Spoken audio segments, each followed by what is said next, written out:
You giving me the fancier water?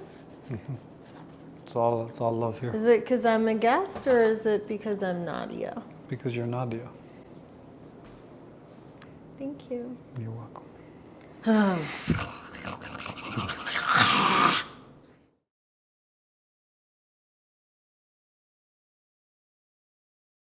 But what is it that... I mean, the deepest core of it is that who cares?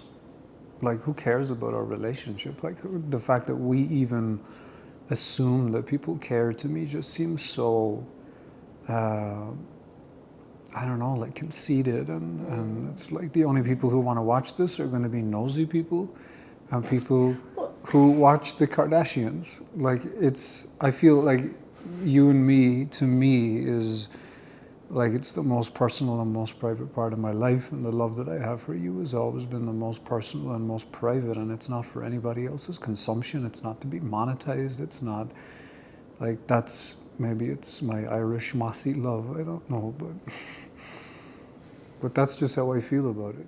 I get what you're saying 100%, and I think that for me, when you choose to speak about and share about anything online as part of your work, right? Because we're in such a weird time with Instagram where it's like your personal life is your brand and your brand is your personal life, and it's so enmeshed, and what we are offering people is also ourselves. And because we've both chosen, I know you chose it less, but you still chose to share me, and for it to be like, I'm with this woman. Right. It's a bizarre situation where with you, like I'm with you on like people, like who fucking cares? But once you've shared that, when it suddenly shifts or disappears, it feels like there's this hidden like thing that's been stuffed into a box that suddenly is not talked about. Like there's this elephant in the room, and that elephant in the room energetically clogs up the field. And so I've noticed that because I'm so transparent in my life and online, that having this area that I can't speak to at all is like there's this huge fucking section of my virtual room that just has this pink elephant just sitting there, but I'm pretending it's not there. And it's taking up so much room that it doesn't allow for circulation in the room. The bigger, when I zoom out, the bigger thing, and where I'm hoping you and I are sort of meeting, is the desire to talk about a new way of relating, a new paradigm where it's not as black and white. And I think there's a lot that people could really find inspiring or just could get curious about in hearing about some of the things we've been questioning and sitting in the inquiry of and just being with, that I think could be really helpful for people. And being that I'm in a service industry where I'm trying to help people, it feels like an important... You are helping people? I am helping people. It feels like an important piece to bring in. In fact, it to me feels like one of the most important pieces. I think we're both here because we're curious to see, can we have a conversation where we still honor our privacy and not just share everything because it's not for the world, while also sharing the things we think will help people, and also talk about what we have been moving through that is not, in my opinion, anything to hide. If anything, it's something to celebrate. Totally. I agree. Yeah. My deepest intention in this, and like my desire in this, is to have whatever we've been through and whatever we've learned through that process to be of deep value to other people. Yeah, because there's such a, in general, I feel like relationship and relating is so black and white. And if there's anything that I feel that we're able to share and speak about is the nuance of love and being there for another person. And also just transitioning from one dynamic to another dynamic. Which we don't know what it is. We don't know what we're Yeah, transitioning well, from to. That's the transition we're in, the transition of transition. Exactly. Yeah. Oh, what a head fuck. Ah, and a heart fuck. Yeah. Yeah. No, I mean, ultimately, I think both of us are living a life where we're hoping that a lot of what we offer is of value to others. And sometimes that means doing the things that are uncomfortable for us. I feel I'm constantly stretching my boundary of, okay, how much more vulnerable can I be? How much more can I live at the edge of what feels okay for me and what feels You are a pretty edgy person. I'm though. pretty Like, edgy. you look for the edge and then you purr up against it. I purr up against the edge. And then you headbutt the edge. And then you roll around with the edge. Yeah. Yeah. Thank you for that. That feels really good. I feel very seen. Beautiful. That's a good start. Yeah, it's a good start. So, gosh, it's so messy, and also it's not like on one level it feels so clear to me. On what level does it feel clear for you? What feels really clear is that there's both grief and so much celebration at the same time. And so much like admiration and love, like just positive things. Positive things. I mean, I think really for the past, I don't know how many months, right? Like I just got people messaging me. So like, what's the deal? What's the deal with you and Chris? What's the deal? Like, are you guys together? The Kardashians have finished their season and I need more information. Are you guys together? Are you not together? Like, what's the deal? And it's so strange for me to not be able to answer, basically. And like, it feels so untrue for me because I've got nothing to hide. But in the process of the reason I wasn't answering many people is that I was trying to honor your privacy and honor our experience, right? Right, Like 'cause we it's a were going transitional- through a journey where we still don't have the answer. So if anyone wants the answer, it's like we don't actually fully 100% know. We're starting to have inklings. Well, maybe more than inklings. In my system, it's still inklings. I guess it changes from day to day. But we're starting to understand and clarify what we think our relationship role is in this lifetime. But we're not actually sure. And I don't know, what do you think? I mean, for me, it changes day to day.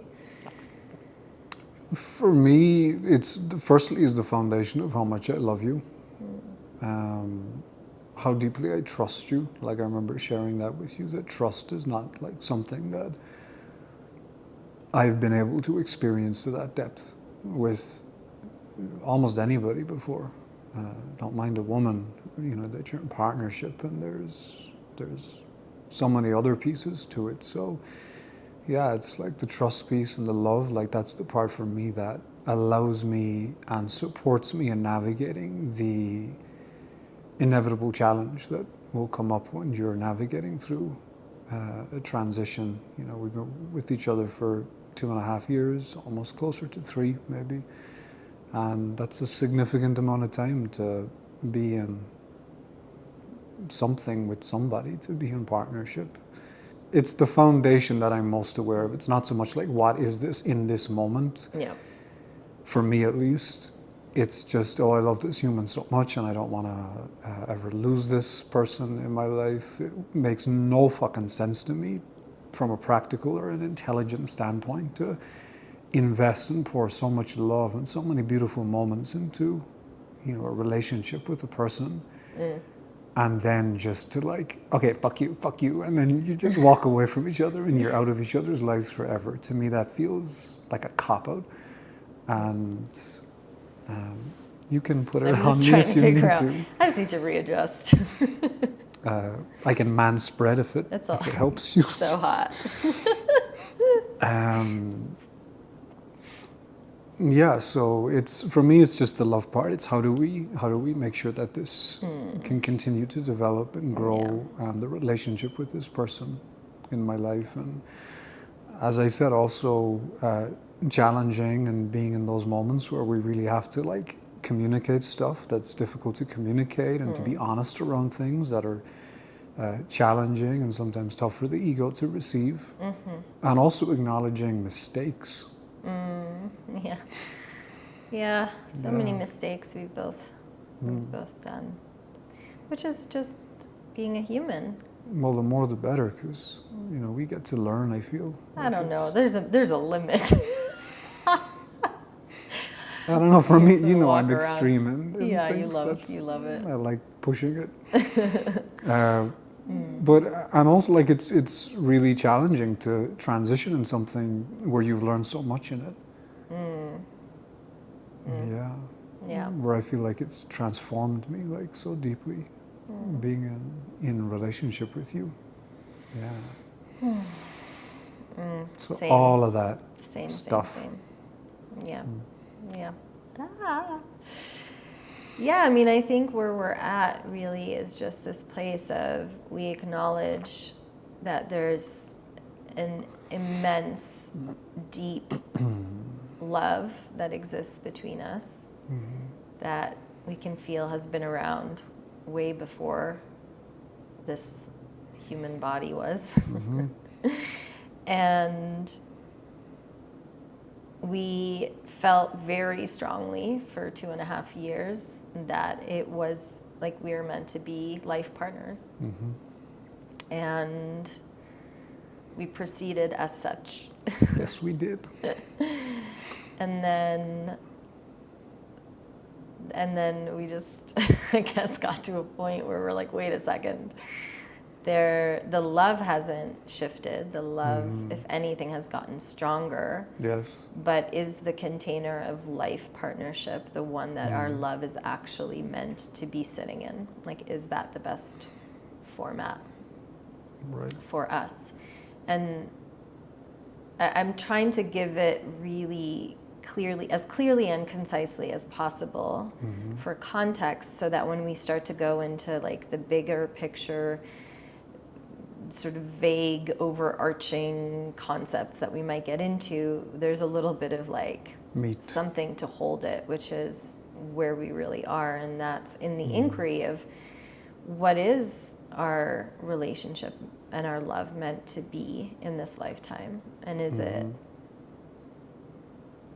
friendship? Is it lovership? Is it a work partnership?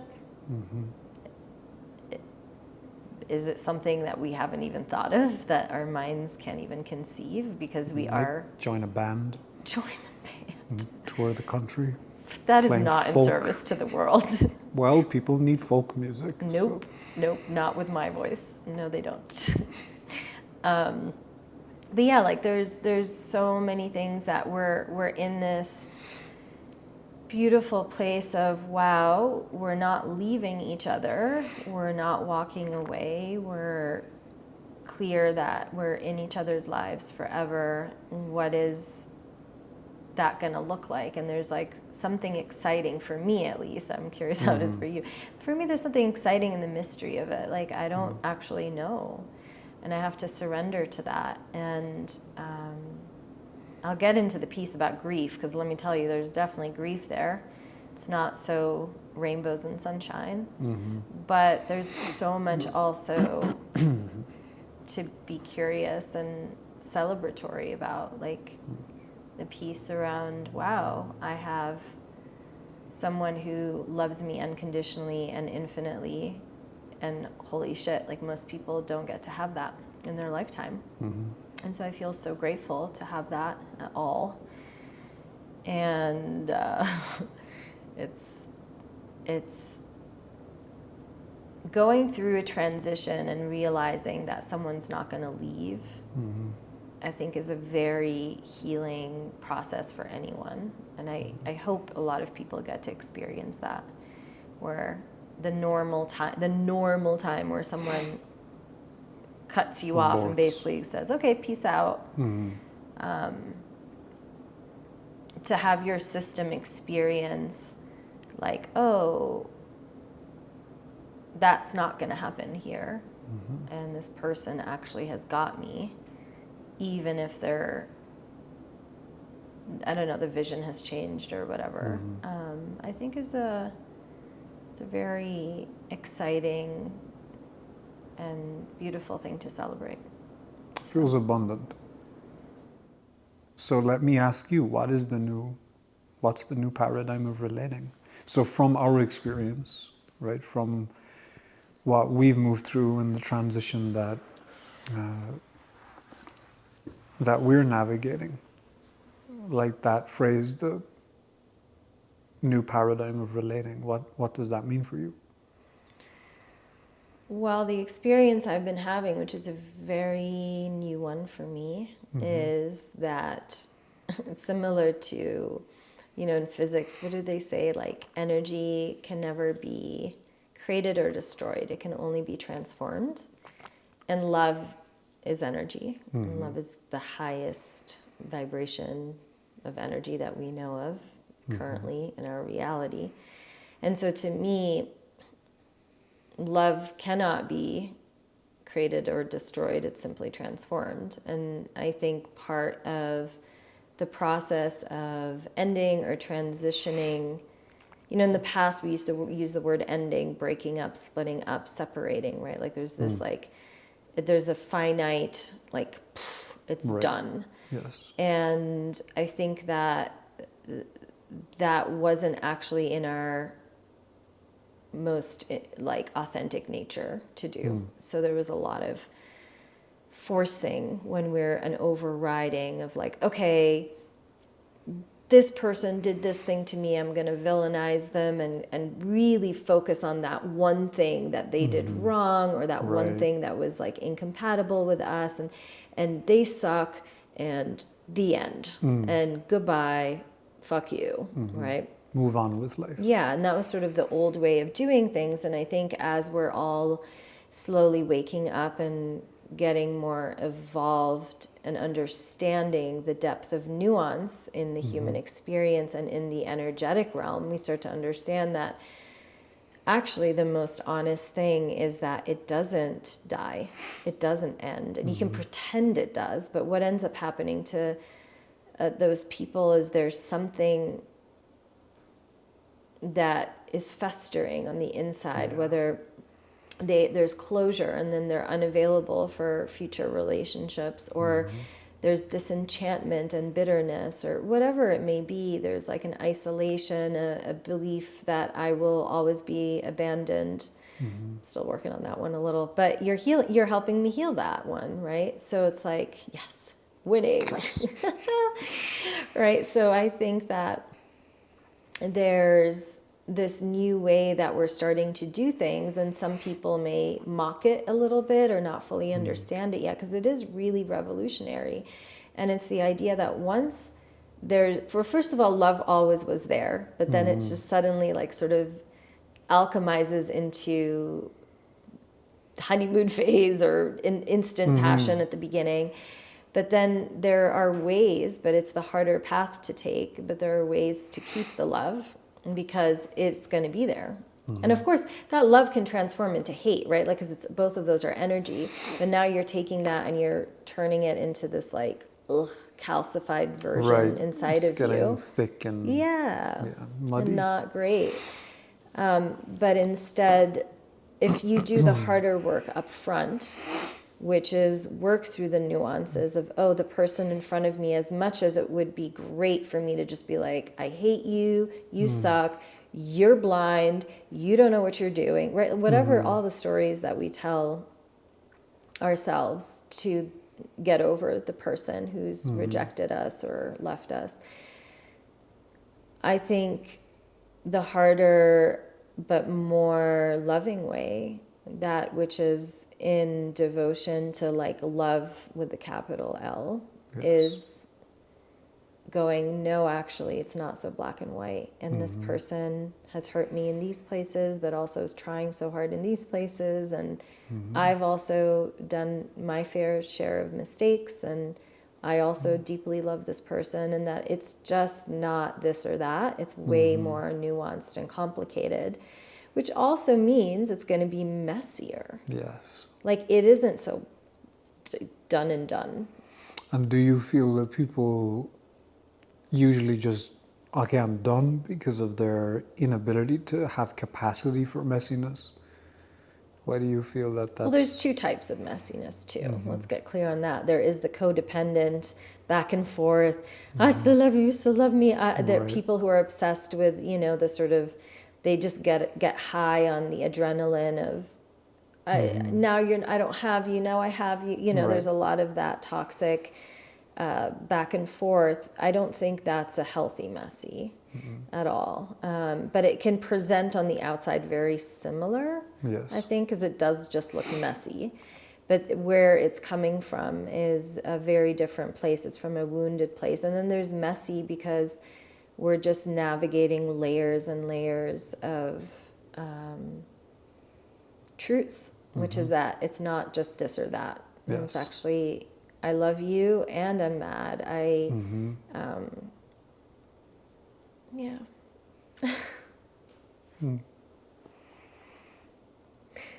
Yeah. So it's complicated, but it's a beautiful messy, in my opinion.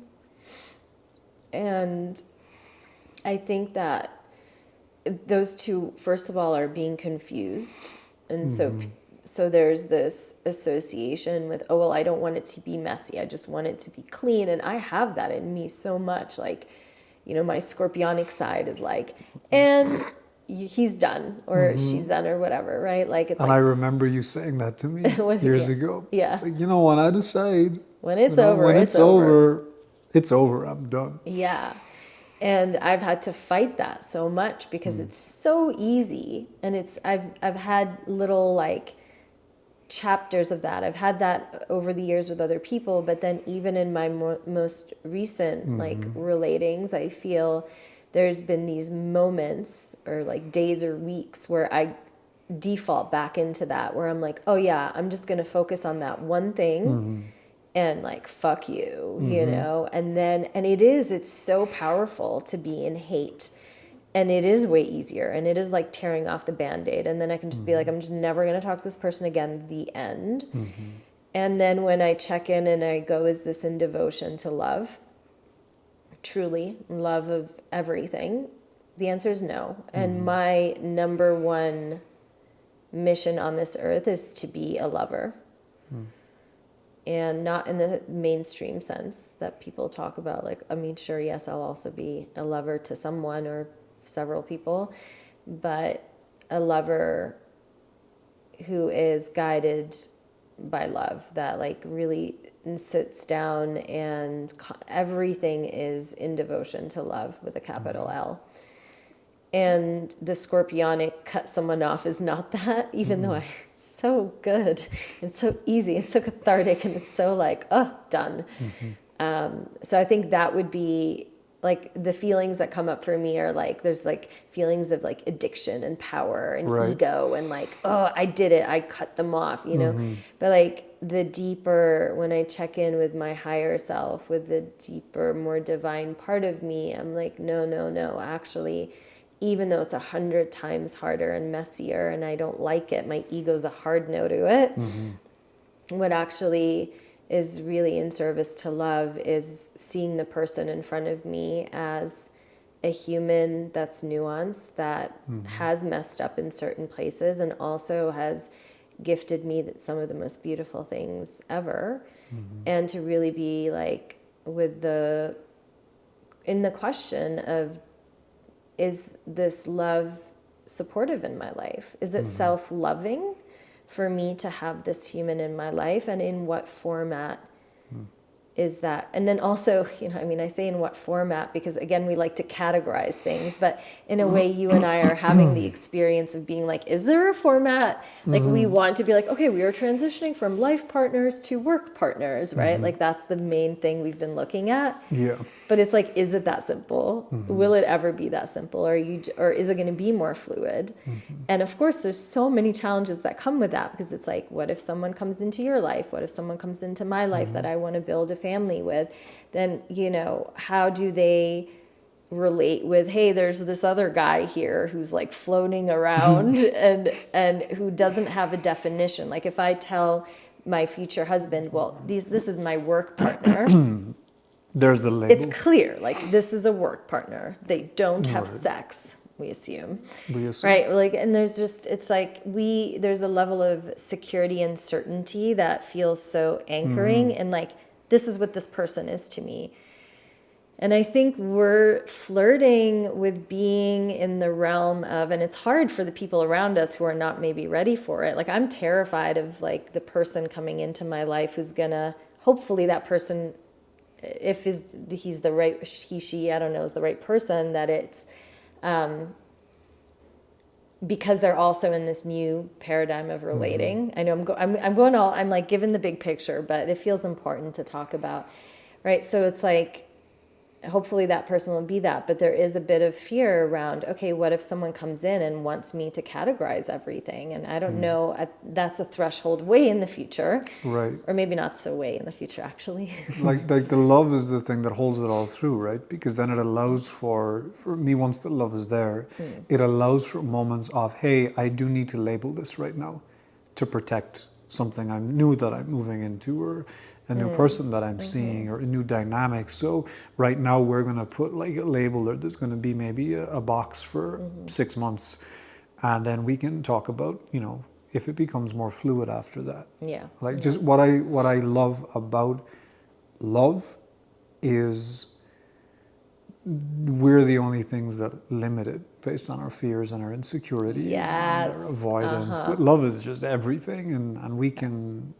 open as deeply into it as we can. Yeah. But what I adore and appreciate so much about you, that you've taught me more than anybody, is the ability to have both of your experiences. Yeah. So your ability to be with your Scorpio tail, like, fuck that guy, just like completely human to the depth of your soul in that expression. Yeah. And what I also love about that is it's easy in like spiritual development for people to have that come up in themselves, and then they start judging themselves. No, you celebrate it. Like, you don't judge yourself when you go into that energy. Like, that's your home. Like, that's where you just, because I feel that power and that potency. And it took me a while to trust that. That, oh, she's like talking about burning the house down, so I'm waiting for her to burn the house down. But wait, she hasn't burnt the house down. And she always comes back to complete inclusivity. Like, you come back to this wide, expansive love. And yeah, I think in our partnership, that's probably been one of the biggest teachers for me. That's like allowed me to stretch into those places as well, and it's okay to be human. And I was sharing with a friend yesterday. He was asking, who are your mentors and who are your teachers? And when people ask me that question, I know they're always asking like about spiritual and energetic or qigong, and I'm like, other than my qigong teacher like 12 or 13 years ago, I'm like, I haven't needed a mentor in the energetics with it. Like, that's my mentor has like been you. You've been one of the biggest ones in terms of what it means to be a human. Because I feel before I met you, there was a part of me that was incredibly judgmental towards just like base human experiences, right? And there's definitely, some of that will still come up when we tussle a little bit, when we get into it. But yeah, not only have you like taught me the power of moving into that in myself, but also you've shown me that there's even more love in those places. And just an acceptance of all your experiences, because we are here to be human. We are here to have moments of separation and isolation and fear, and then moments to come back. I mean, it's all a dance of separation and then back to union, and separation and union with other humans and with the world, with the divine, the whole thing. It's just like back and forth. And you can't enjoy the moments of ecstatic union if you don't have moments of separation before that to feel the difference. Like if we were all just like merged, like, oh, I am just, consciousness. It's like at all times, it's like, well, cool. I don't know. It's not very dynamic. And that's common anyway. Like once we die, God. that's where we go anyway. Oh, where we die. Okay, when we die, I was like, please not on this earth. I like the dance of No, separation. I mean that's what happens anyway. Yeah. So. Yeah, we all come back to that. But Yeah. the part where we're here Yeah, be here and is experience to here. experience that. Yeah. Yeah, and I think that, one thing that, this is more like I guess a personal note, but part of what's been coming up for me on this journey has been really the continued inquiry of what is the lifestyle that I want to live, which I think, I guess that's our whole lives, right? Like we're figuring it out. We're like chipping away at like, oh, actually, no, this piece isn't really me and this piece isn't me, to get closer and closer to our truth. Right. And one thing that has been so interesting for me is I've never identified as like someone who's polyamorous, right? Like we've had a whole podcast about this. Yeah. And it continues to not be a lifestyle that feels in alignment with me, in the sense that it just feels like a lot of work primarily. And there's a few other reasons, but that's not the point. The point is that at the same time, I have this experience of being able to love multiple humans in a very just like unconditional way, and feel the truth of that. And then it confuses me to be like, but I also don't really feel like I want to be in devotion to more than one human. And the reason I bring this up is because it pinged me when you were talking about like love is really all there is and all that we are, but it's our fears and our wounds that have us pull away or have us create stories around it. And I think where I constantly get schooled, and what's starting to get refined in my system, is noticing the moments where fear starts to take over, and I want to get like have an agenda, like my love, I can only give love if it's going in this direction, or if it's an investment in this, or if the other person is giving this back, right? And then I'm like, that's not even love. Like that's not love. And the moment there's fear in the field, I'm actually working from this other place that isn't love with a capital L. And the moment I move through the fear and through the scarcity and through the, oh my God, I'm 41 and like, is it my ovaries and I need to get a man and have a baby ASAP and blah, blah, blah, which is all fear shit. The moment I am able to move that aside, which it always comes back, right? Because that's how fear works. It's like it comes in waves. But it's like those moments when it's not there, I show up and I have an infinite amount of love to give. Yes. Infinite.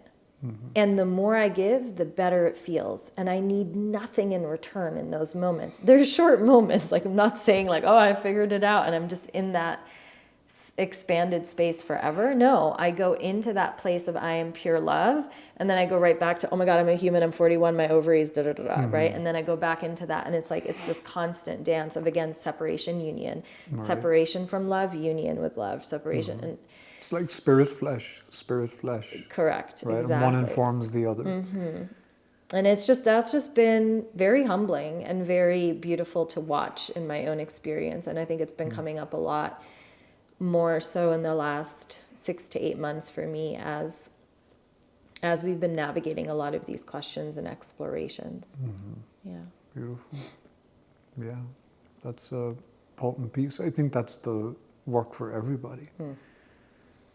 Like there's all these situations and scenarios and people and challenges, but I think underneath all of that, it's always the same thing, which is how willing are you to open into love and also go first in love.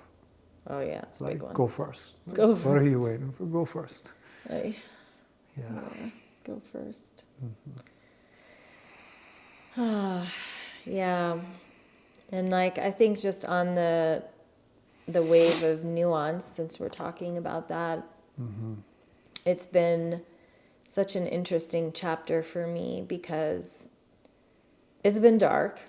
It's been very dark in certain moments. And there's, with every chapter that's dark, there's even more access to life force and even more access to love, right? Like it's just how it goes. And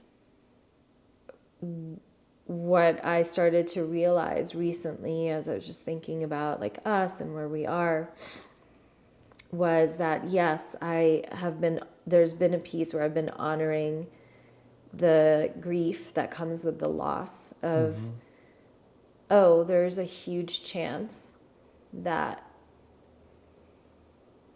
the vision of the future that I had held for a good 2.5 years is basically not going to happen. And there's so much grief that comes with that. And at the same time being like, but there's a new version of the future that I don't know what it looks like exactly, but that is being created.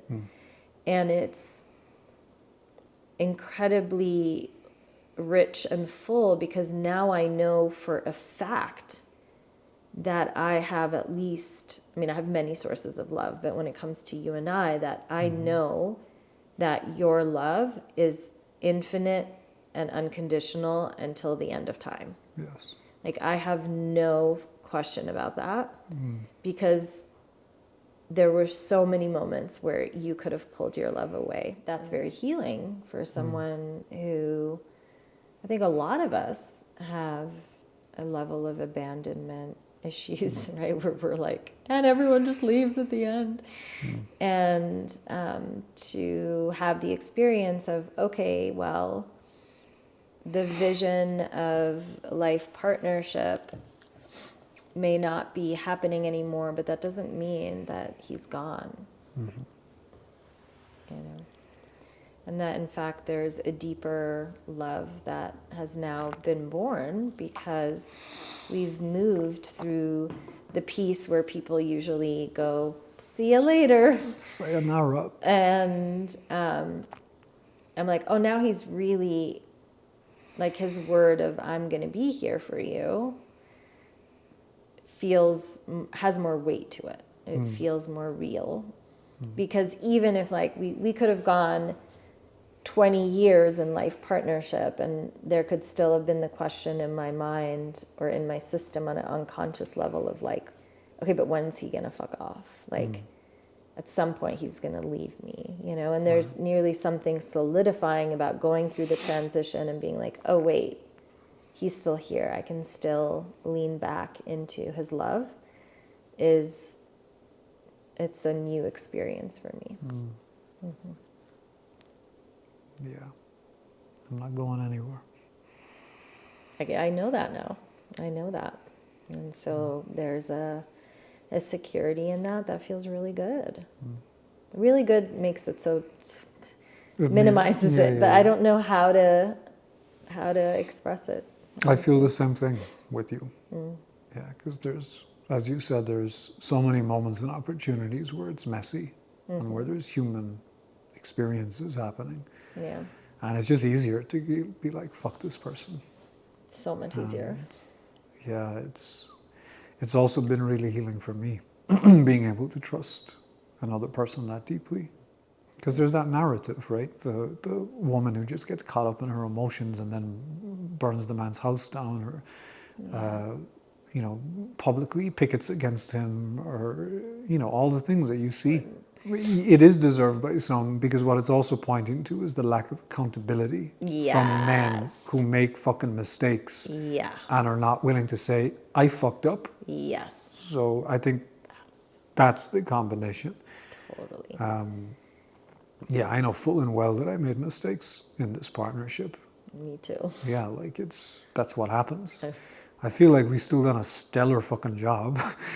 We really have done a like, good job. We're still here. Like, Oh man. but yeah, I feel like we've done a really good job at navigating so many things that people would just be like, this is too fucking much on my nervous It's system. too much. So much. I am out. I'm out. Yeah. And that's why I trust you so much. Like, that's what I wish for everybody. To have a person in your life, or to have people in your life that are like, oh, it's stormy. Okay, let's weather this shit. And let's do it for love. Like, let's do it for the fact that there's love. Can you write a testimonial to my future husband? I'll She weathers the storm really well. I'll type something up. And also, just like something I want to mention is for anyone following coaches or any teachers, like, don't pedestal people. Don't assume for a second that people that are in a relationship that teach it are doing a good job, because there's many examples of that out in the world that are the very opposite. And everyone is human, and we all, have different upbringings and cultural influences and trauma patterns, and relationship is the place where all of that gets to come out. The deepest deepest container of growth, for sure. Yes. And I think, again, it's not so much about how it presents in terms of messy, because we talked about the two types of messy, but it's about, are these people leading with love? I think that's what I'm looking at in terms of who do I want to lead me in the path of relating and the path of love. It's like only people who are, they're not going to be less messy. Right? It's not like, oh, okay, we have found the perfect relationship and now we're in it. I've had people, want that from me. Like, oh, so are you in the perfect relationship? Have you figured it out? And it's like, there's no point where you figure it out and have the perfect relationship. This is a fantasy for real. Because you're the relationship and you're not perfect. Yeah. And so it's more about, are you asking the right questions and are you navigating from a place of love? I think that's the criteria we need to be looking at when we're searching for people who are going to mentor us in the world of relating, which is what I feel I want to celebrate about us and our process, is that I think that we constantly come back to that question, and part of why we are looking at is part of our mission together, and the version of partnership in this life. Is it work?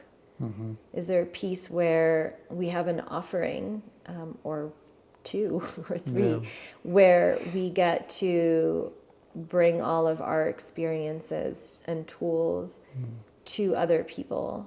Because I think in this frame, based on everything we've talked about, we understand that it's not about like, okay, now we're in that perfect life partnership and we have 2 babies and a dog, but it's like, actually, when we are in service to love, we may end up not in the life partnership, but we are in service to love, and we're here as 2 people in union in service to love, and we're just figuring out, okay, in what shape is that, in what form is that, in what container is that, and we don't know the answer. Yeah. But we're gonna try a few things. I think. We're gonna try a few things. Yeah. And it's either going to work or it's not. But the like, love how stays. fun. Yeah. And like, how fun to try it out. Like, I'm incredibly excited about, while grieving the loss of the old vision, but being like, what is the new vision? What is the future going to hold? And I think part of what we are flirting with is working with people individually or in couples who are in service to love and want to, I guess, deepen into that path. And that's what we've done. And so we feel very confident that that's the work that we can help others with. Yes. And perhaps we may do it individually. Ultimately, we may end up doing it together. From my side at least, I feel whatever we're doing individually, there's always going to be a level of union in our lives between us, just like spiritually, like energetically. There's insanely deep compatibility in certain places that both of us don't really understand. So there's a union there whether we choose it or not. And that's what I feel. It's just there. That's been decided. And it's okay. How do we work with it? What are the seasons of it? And the fact that love and trust is there.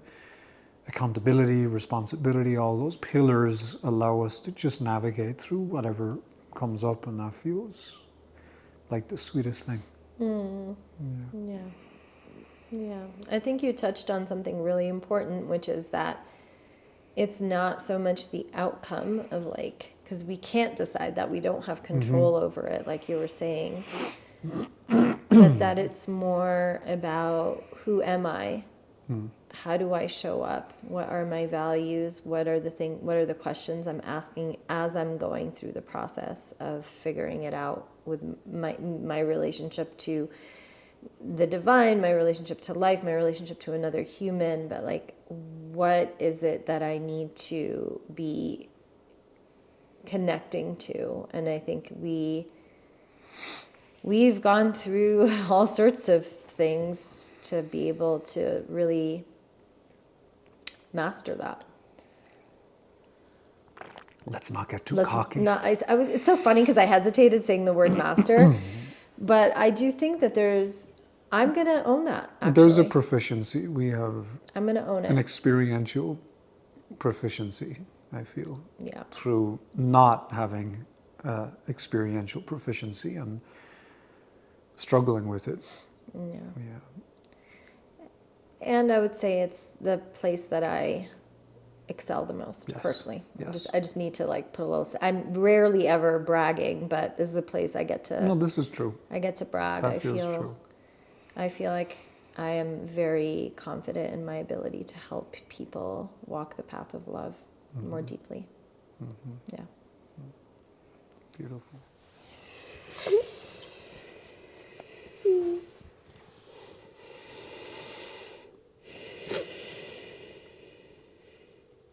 Oh man.